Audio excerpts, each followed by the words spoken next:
you have the power to be happy right now. Let's figure out how is it that you want to be happy, You can release that hurt, you can release that disappointment, you can release that frustration, just by simply giving yourself permission to do so. I'm going to give myself permission to be happy in spite of some of the things that have happened in the past, because that's not being present. We're going back to this is going to be your year. Then you have to deal in the present, because if you start to get hung up in anticipations and anxieties or disappointments and depressions, if you get hung up, then you're not here and you're not now, and you're not recognizing who you are and what you've accomplished and how important your existence is to the people around you, to the people you have not yet met. Hello, everyone. Welcome back to Authentic Conversations. If this is your first time with us, I'm Amarelis. And I'm Susan. And we are here to talk about grounding and centering ourselves today, Susan, because I need a little bit of your wisdom in my ear. I must need a little bit of my wisdom too, because holidays are killer. Yes. Yeah. Exhaustion, just even the anticipation or the, connections and it's like overload. It's like overload. So we have to bring ourselves back to, how do we intend to stay present? Because grounding and centering is really staying present. Anything that's ungrounded or uncentered is in the fear or anticipation or judgment or, backstory, right? That's where we're ungrounded. When we're trying to figure things out and make things happen. And, it's just be present, appreciate what is now. So what is now, Amarelis? Yeah. I mean, for our audience and myself, Susan, and I'm sure, as you mentioned, right, this energy of trying to bring ourselves back to the now, while we are already talking about all of the new year, the new energy, the new this, new that, and what am I going to do? And what are your goals? And is this the year? I mean, I feel like everybody says at the same time every year. This is my year. Well, hello. First of all, like this has to be like my 5 minutes, because a year is made up of increments of 1 second at a time, 1 minute at a time, 1 day at a time, 1 hour at a time, whatever it is, right? So in order for something collectively to be your year, it's got to start with like right now. I always say, meet yourself where you're at. Where are you at right now? This is the inventory, right? So we take inventory. Where am I at right now? Am I feeling an unusual amount of stress?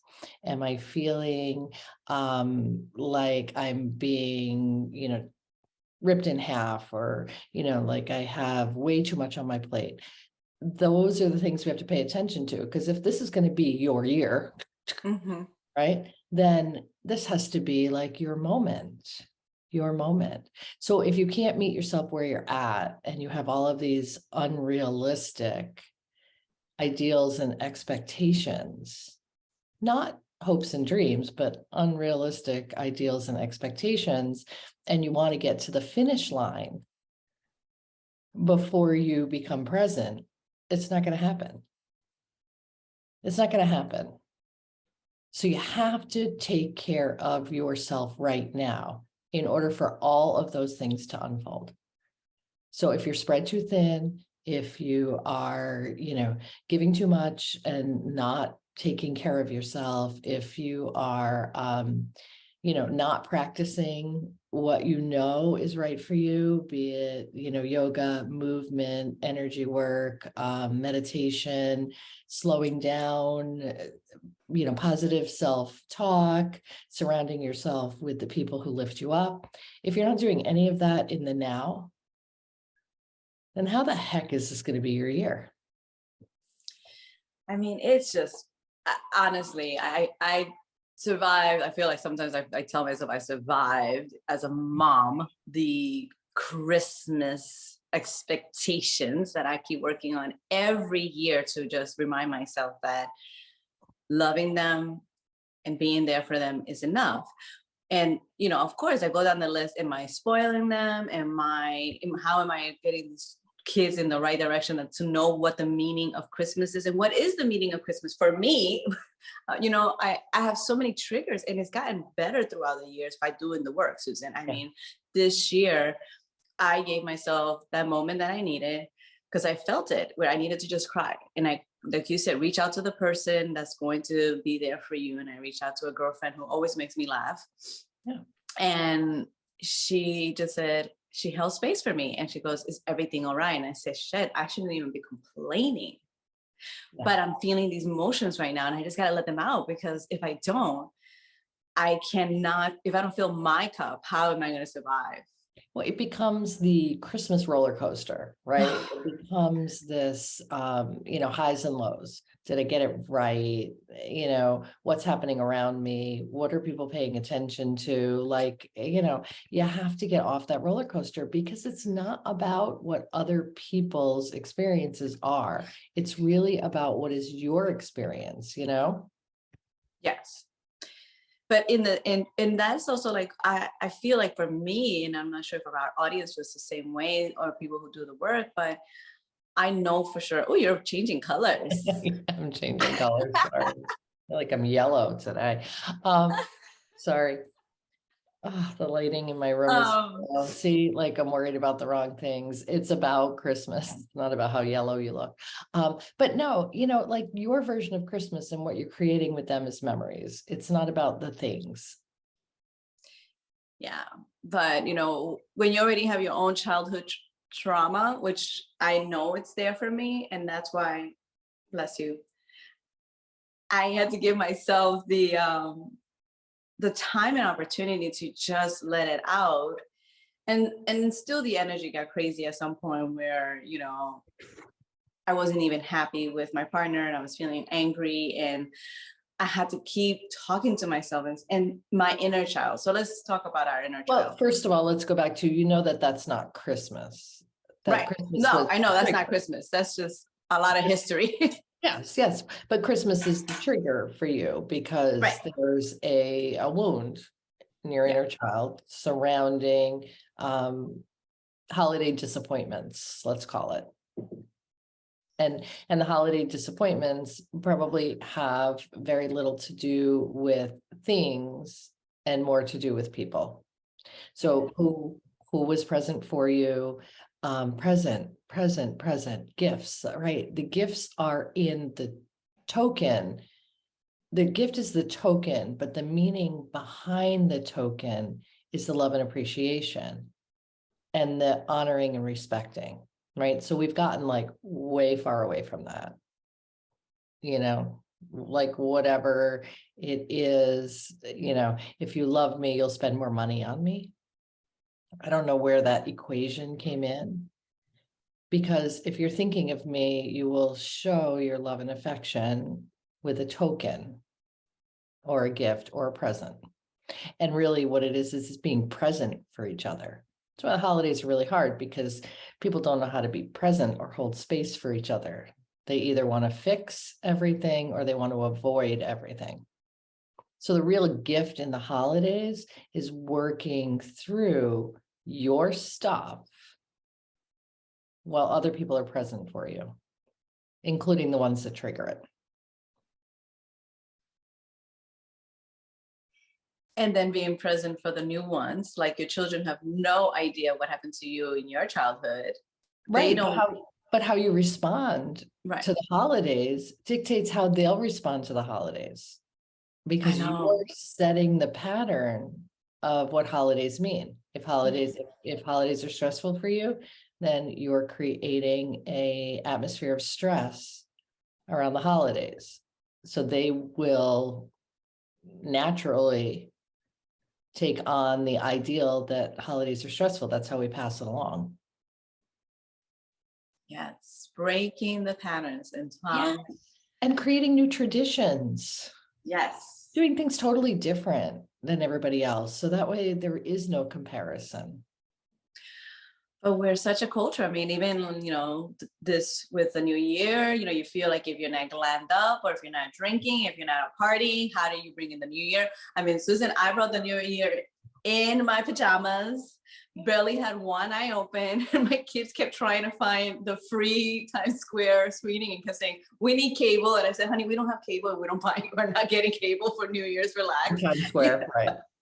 Right. I mean, our tradition is always to find the countdown, and we did. It opened up finally, and we got to see our countdown while I was really trying to stay awake. And but you spent the moment with them, and you were Yes. present, and Yes. even the hunt for the countdown, was part of the game. Yes. Part of the challenge of the moment. So you are teaching them fabulous things. Yes, and I know that for our audience, who feel like they are also changing the patterns of that, you either no longer partying, I told a friend of mine, I said, it will start to feel normal. Like for me, it just feels like another day. I mean, I've made a decision that we celebrate at home with our kids, really in our pajamas and count down, and that's it. We don't have dinner, very calm, right? Like it's just another day because I'm done by that time. I don't want to add another pressure of of hosting or creating or reserving or I think it's just again choosing what you want to be present for. Making a choice, guys. For the, it's no judgment for the people who, go out to Times Square, or the people who, like, God bless, if that's your thing, Of course, that's on your bucket list. Listen, I mean, we keep telling our kids, check it. Yeah. Check it off. I'm like, we're going to do it the right way. So it's going to happen. Relax. They're still too young. They keep thinking they could do the whole Times Square thing. And it's like, no, honey, like you're in there, you're not getting out. So right. There's no bathrooms in Times Square on New Year's Eve. And that always was a deterrent for me. I'm like, how do you go to the bathroom? Interesting. Yeah, we're like, let's save money to get a nice hotel and do it the right way, right? Like it's all about that. It's almost like, how do you do it and what is the right way, right? Like I would love the experience to be really down there at that moment. I feel like it has changed during the years because of what happened. I did the experience of Times Square when I was 18. It's completely different now, right? Like all the restrictions and the security and restrictions and I mean, the world is completely different now, but we also have to remember, so let's go back to that inner child for a hot second, right? We have to remember, and this is the most important piece when you're holding space for your wounds, right?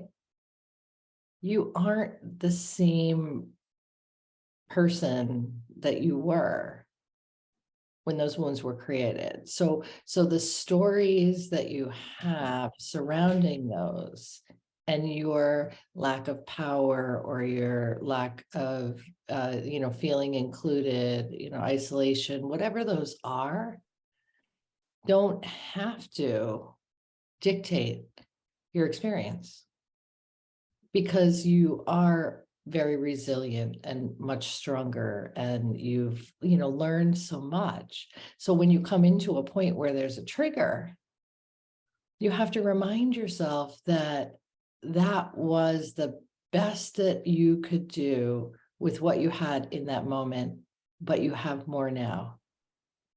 And you don't need to necessarily feel powerless, alone, isolated, frustrated, uncomfortable. So history doesn't have to repeat itself. History only repeats itself if you choose to stay in the repetition.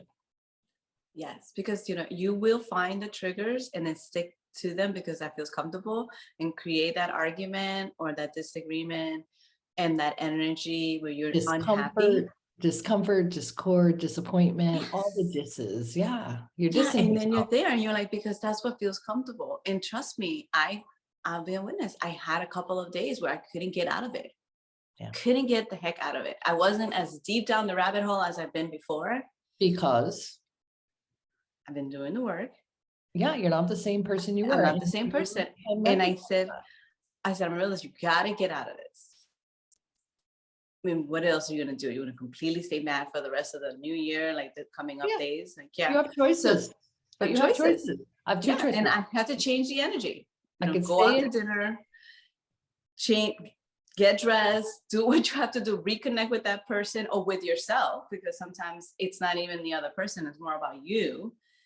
Most of the time, it's not about the other And person, it's about you. Very. and yeah, and talking to that inner child and saying, hey, this is, you have the power to be happy right now. Let's figure out how is it that you want to be happy, You can release that hurt, you can release that disappointment, you can release that frustration, just by simply giving yourself permission to do so.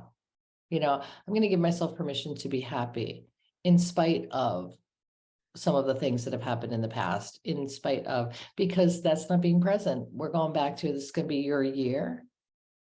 Then you have to deal in the present. Because if you start to get hung up in anticipations and anxieties, or, disappointments and depressions, if you get hung up, then you're not here and you're not now, and you're not recognizing who you are and, what you've accomplished and how important your existence is to the people around you, to the people you have not yet met. So how do we do this, Susan? I mean, give us some I feel like I come up with the idea again of, I love the journaling and writing, right?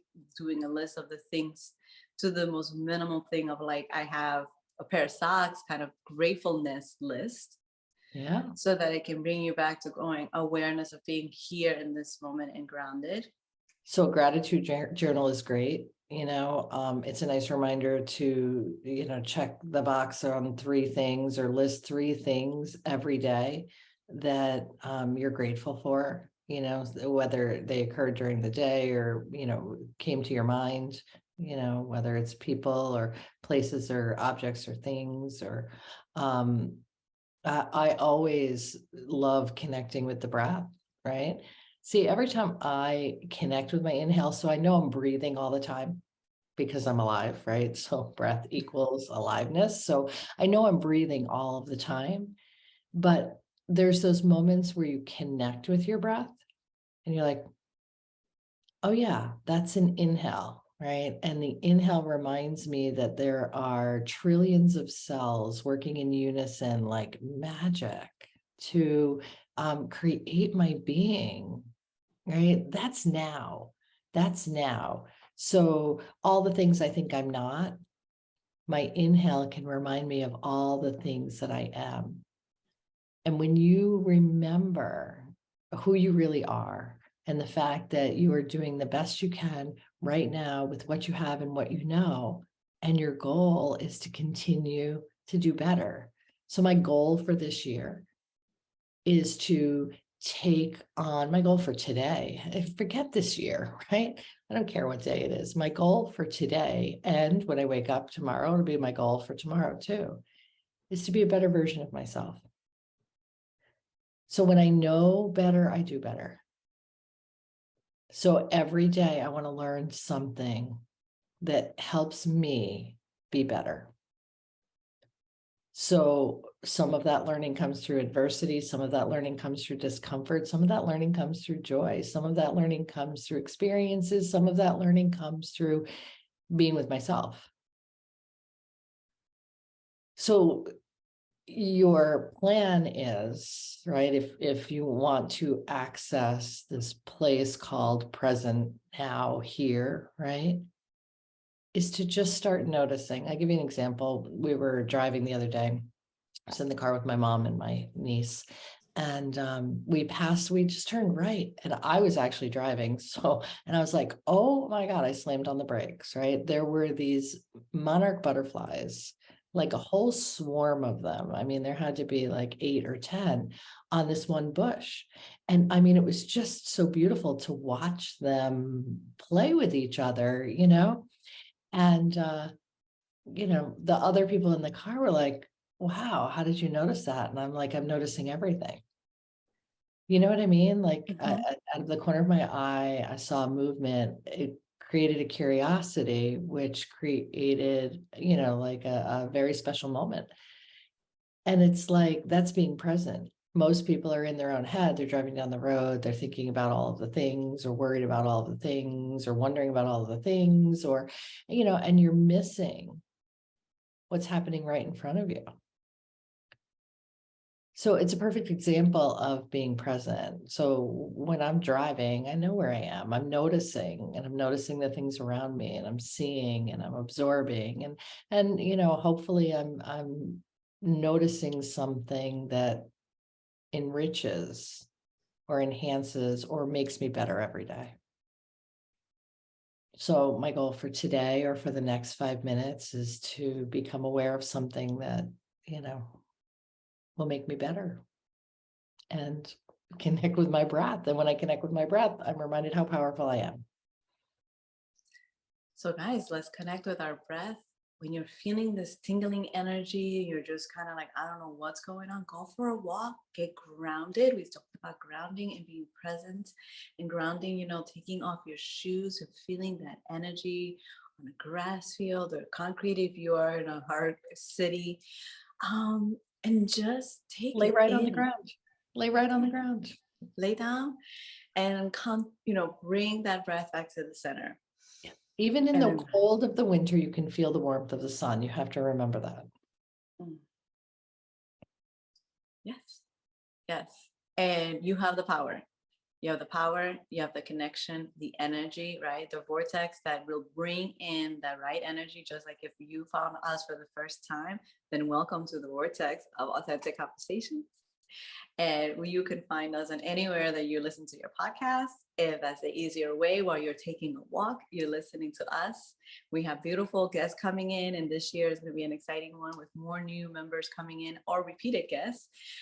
Just having conversations about energy, being centered, being our authentic self, because we are an amazing miracle and gift. And your breath will Yes. remind you of that. And journaling the things you're grateful for. You got this. All right, guys. Well, thank you for joining us. Bye. Bye.